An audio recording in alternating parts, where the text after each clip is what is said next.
Connaissez-vous ce tableau? C'est un tableau qui a été peint en 1877 par Gustave Caillebotte et qui s'appelle Rue de Paris, temps de pluie. C'est une des œuvres les plus importantes de cet artiste qui a été une figure marquante du mouvement des impressionnistes. C'est un mouvement qui a vu le jour au 19e siècle. Et cette expression d'impression a été utilisée pour la première fois par un critique d'art qui s'appelle Louis Leroy, qui en 1874, face à une toile de Claude Monet, va s'exclamer « impression ». Peut-être ce qu'il a ressenti, en tout cas ce qu'il a vu dans cette toile. Et un mouvement qui a suscité des vagues de haine, des vagues d'incompréhension de la part des critiques, de la part des jurys. C'est un mouvement qui a vraiment eu du mal à se faire accepter pour ses formes différentes, en tout cas cette rupture avec l'art d'avant. Et on découvre en particulier des œuvres dans ce livre aussi, donc un livre qui m'a été envoyé par Stéphanie Chardot-Bottéry, qui s'appelle Gustave Caillebotte, l'impressionniste inconnu aux éditions Fayard. On découvre véritablement ce mouvement, cette histoire de l'art du 19e siècle.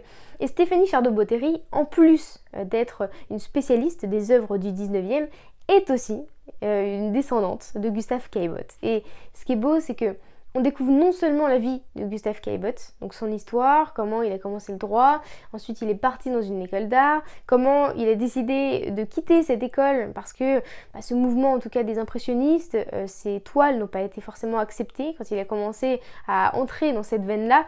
Et donc on découvre non seulement cette vie, mais aussi la vie de tout le cercle des impressionnistes. On découvre les vies de Claude Monet, Edgar Degas, Berthe Morisot, Édouard Manet, Paul Cézanne, etc. Et ce qui est très très beau, c'est que il y avait une vraie amitié entre tout le monde. Alors il y a eu des déchirements, des moments où ce cercle s'est vraiment séparé, mais on découvre une vraie amitié et surtout une immense générosité de la part de Gustave Caillebotte qui a toujours cru en ce mouvement jusqu'à sa mort en 1894.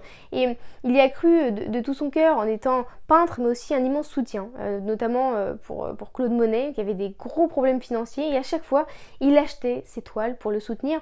Et c'est le début aussi de ce statut de collectionneur, de mécène. Il a acheté un nombre mais énorme de toiles de ses amis impressionnistes. Il a monté une collection incroyable de ce 19e siècle, de ses œuvres qui ont été marquantes. Il montait des expositions, il faisait le tout pour ce mouvement-là. Et ce qui est très beau, c'est qu'il était non seulement un grand peintre, mais aussi donc mécène, impresario, collectionneur, voyageur, navigateur, botaniste, philatéliste, enfin bref, c'était un homme qui était extrêmement brillant. On découvre ici non seulement l'histoire de sa vie, qui a été une vie incroyable, une grande générosité, et surtout l'histoire, la genèse et le déroulement de ce mouvement, ce cercle des impressionnistes, et sa réception au 19e siècle. C'est un livre qui est très intéressant, très riche, très documenté.